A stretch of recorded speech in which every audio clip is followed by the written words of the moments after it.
à tous, bienvenue sur les podcasts des Azaventures. Je vous rappelle un podcast qui parle de voyage intérieur et extérieur d'une femme solo depuis plusieurs années. Voilà, alors aujourd'hui j'ai décidé de vous parler de la chance ou des choix. Et avant de commencer, j'aimerais remercier vraiment du fond du cœur tous vos messages de soutien pour ce nouveau projet qui me motive d'autant plus. Alors un grand merci à vous tous. Et là j'aimerais vous parler d'un message en particulier. Je pense que la personne va se reconnaître. Et c'est d'où un peu la raison de la motivation de ce podcast, c'est justement de pouvoir inspirer des personnes.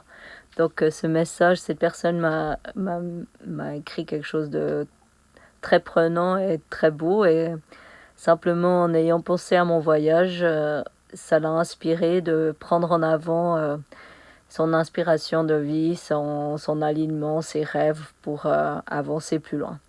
Donc voilà, ça me motive d'autant plus parce que pour moi c'est une des raisons. La première, c'est le partage, de pouvoir vous partager tout ça. Mais si en plus je peux inspirer des personnes, c'est ce qui me motive le plus. Voilà.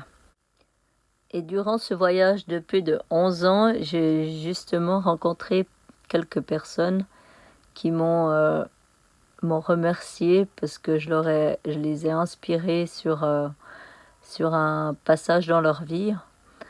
Et quand une personne vous remercie pour ça, franchement, ça fait très chaud au cœur. Alors, revenons au titre, chance ou choix. Plein de fois durant mon voyage, je les ai arrêtés de les compter parce qu'il y en a eu tellement. Combien de fois j'ai entendu « Toi, tu as de la chance ». Alors, c'est pour ça que j'aimerais parler de ça, parce que chaque fois, c'est un challenge d'expliquer à la personne.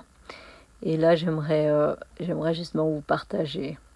Donc, pour moi, une personne qui me dit « Toi, tu as de la chance », si c'est une personne qui vient d'un pays sous-développé ou qui a juste ses besoins de survie qui sont à sa portée, alors oui, je peux lui répondre. En effet, j'ai beaucoup de chance d'être née dans un pays développé avec des bonnes conditions de vie. Alors là, je peux dire oui, j'ai beaucoup de chance. Par contre, une personne qui vient du même pays développé ou d'autres, ou qui ont de la même chose, les mêmes conditions de besoin que moi, donc les besoins de survie, mais on a un peu plus que ça quand même. Alors là, je peux répondre non, c'est pas de la chance, c'est un choix, voilà. Donc c'est un choix de vie, c'est pas de la chance. Et c'est ça que j'aimerais bien parler dans ce podcast, parce que ça me touche toujours de voir les gens qui mettent ça sur la chance, alors que c'est simplement de faire son choix. Attention, je ne dis pas que faire un choix c'est facile, hein, loin de là. Tous les choix que j'ai entrepris pour arriver où je suis, ils étaient loin d'être faciles. Ils m'ont pris toujours beaucoup de temps et de réflexion pour savoir qu'est-ce qui était le mieux par rapport à mes besoins, justement. Et je pense que c'est quand même la décision finale, elle vient du cœur. C'est quand même le cœur qui aura le dernier mot sur le mental. Alors, par exemple, par rapport à mon voyage, hein, je parle que de mon expérience.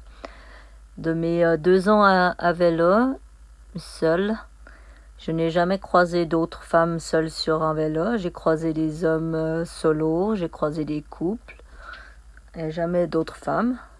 Je dis pas qu'il y en a pas, hein, et j'espère qu'il y en a. C'est pas le point, c'est que c'est vraiment juste une denrée très rare. Au niveau de la navigation, il y en a déjà un peu plus. Il y a déjà un peu plus de voileuses, comme on peut dire. Je fais partie d'un groupe Facebook de femmes propriétaires et seules à bord de leur bateau. où on est environ 700 dessus. Et là aussi, j'ai fait quelques recherches pour voir combien faisaient des charters de plongée en plus d'avoir leur bateau. Là, je cherche toujours. Je dis pas de nouveau qu'il n'y en a pas, mais c'est aussi très rare. Donc, si je vous raconte ça, c'est pas pour que vous me félicitez ou que vous me lancez des fleurs. C'est pas le but. Le but, c'est juste de montrer que même des trucs extraordinaires qui sont très rares, ben c'est possible. Simplement, si on veut, on peut. J'ai cette force en moi que je sais pas d'où elle vient. Hein. Je cherche toujours d'où elle vient, mais c'est vrai que quand j'ai une idée dans la tête, tant que c'est une idée, elle reste dans la tête, elle est en réflexion. Et quand je commence à en parler, ça devient déjà un projet. J'en parle pas avant que ça soit sous forme de projet. Donc déjà, quand je commence à parler, pour moi, ça va se réaliser. Il n'y a pas de, il y a pas de ou. Donc je vais jamais commencer à parler de quelque chose que je sais que ça va pas se réaliser. Donc là, je vous explique comment je fonctionne. Donc ça commence par une idée, avec beaucoup de réflexion sur l'idée. Et quand l'idée a évolué un peu, ça devient un projet. Et là, le projet, soit on en parle autour, soit on n'en parle pas. Mais une fois qu'il tourne sous projet, ça devient quelque chose qui va arriver. Maintenant, quand, ça c'est une autre question. Si je prends l'exemple, par exemple, de mon choix d'être sur un voilier, je vais vous donner cette petite histoire, ça fait comme exemple. Donc la première fois que j'ai fait de la voile, c'était aux Canaries, donc j'étais déjà à vélo, ça faisait presque d'une année que j'étais déjà partie. Et je cherchais un voilier pour traverser les Canaries au Maroc. Il n'y a pas de ferry, donc c'était mon seul moyen de rejoindre le continent africain. Cela m'a pris pas mal de temps à attendre, mais c'était pas grave parce que c'était l'hiver et du coup aux Canaries il fait moins froid. Et finalement j'ai trouvé un bateau, un très gentil couple hollandais qui m'a accepté à bord, avec qui j'ai navigué environ un mois à travers les Canaries et traversé sur le Maroc. Donc ça, c'était ma première expérience de voile, où j'étais la cuisinière à bord, c'était mon grade, et où j'ai fait mes premières expériences, donc où je ne connaissais rien du tout. Je me suis fait des frayeurs, je me suis brûlé les 10 doigts avec un bout, pardon, et donc il m'est arrivé plein de choses. Mais arrivé à Agadir au Maroc, quand on m'a reposé à terre avec mon vélo, je me suis promis une chose. Un jour, j'aurai mon bateau. Donc c'est la vie à bord qui m'a vraiment parlé, ça m'a vraiment, j'ai beaucoup aimé la façon de vivre sur un voilier, c'est ça qui m'a vraiment... Donc pour moi c'était le vélo à terre, le bateau sur la mer, bateau à voile, d'accord. Donc depuis ce jour-là, j'étais très très attirée par les marinas. Donc chaque fois que je passais avec le vélo près d'une marina, j'allais faire un tour juste pour voir où les bateaux partaient, ou peut-être que j'avais la chance de naviguer un peu plus. Ce qui n'a pas été trop le cas pendant mon voyage à vélo, à part en Israël, où là j'ai pu faire un petit peu de voile entre Haïfa et Tel Aviv. Et aussi depuis la marina de Tel Aviv avec 2-3 amis que je me suis fait sur place, où on faisait juste des sorties de quelques heures. Donc après, quand j'ai décidé de poser le vélo, je me suis dit que j'allais faire justement plus d'expériences de voile pour apprendre, parce que je connaissais pas grand-chose. Et c'est là où je cherchais un bateau pour traverser l'Atlantique. Je me suis dit que je pourrais aller plonger dans les Caraïbes. Et finalement, c'est par des sites d'équipiers, propriétaires équipiers, c'est comme ça qu'on peut les trouver. Et finalement, j'ai eu un capitaine qui m'a convoqué alors qu'il était au Vanuatu, donc c'est dans le sud Pacifique. Donc, rien à voir avec ma traversée atlantique. Mais bon, quand il m'a dit que la plongée, le kitesurf et la voile étaient gratos, ça motive. Donc, j'ai décidé de traverser la moitié du monde pour le rejoindre. Et c'est là que mes 6 mois de voile dans le sud-ouest Pacifique a débuté, sur différents bateaux, donc différentes expériences. Ça fera l'histoire à d'autres podcasts de savoir toutes ces histoires. Pour l'instant, c'est juste par rapport au choix d'avoir un bateau. Donc, je me suis fait un petit peu plus d'expérience en tant qu'équipière sur ces différents bateaux. Et après, je suis arrivée donc au sud-est asiatique, où là aussi, chaque fois que j'avais l'occasion d'être proche d'une marina, d'aller voir quel genre de bateau il y avait, qui c'est qu'il y avait, peut-être que je pourrais aller faire un petit tour, toujours à la recherche de bateaux. Donc vous l'avez compris, je cherchais le bateau avec le capitaine.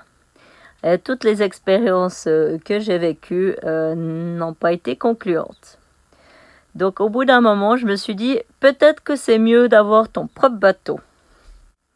Donc quand je suis arrivée au sud-est asiatique, je me suis mis un goal, parce que moi j'aime bien me mettre des targets, des goals dans ma vie. Donc quand je suis arrivée, c'était en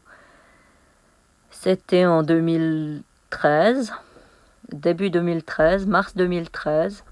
Et là, je me suis dit, si en 2015, tu n'as pas ton bateau, tu retournes sur ton vélo. Voilà le but que je m'étais fait. 2015 arrive. La grande question, est-ce que j'achète un bateau ou est-ce que je retourne sur le vélo?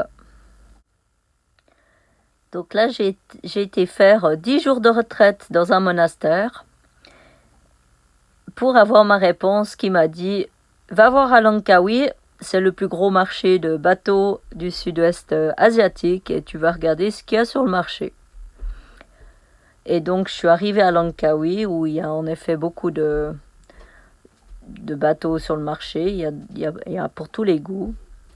Et après avoir vu certains, je m'étais dit, tu repars pas d'ici sans ton bateau. Et c'est ainsi que Manta est arrivé dans ma vie. Après une idée en 2010, après la traversée des Canaries au Maroc, toutes ces expériences entre-temps, et voilà Manta 5 ans après qui arrive. Donc, il m'aura fallu 5 ans pour entre la première idée et faire le choix. Donc voilà une petite histoire sur un de mes choix.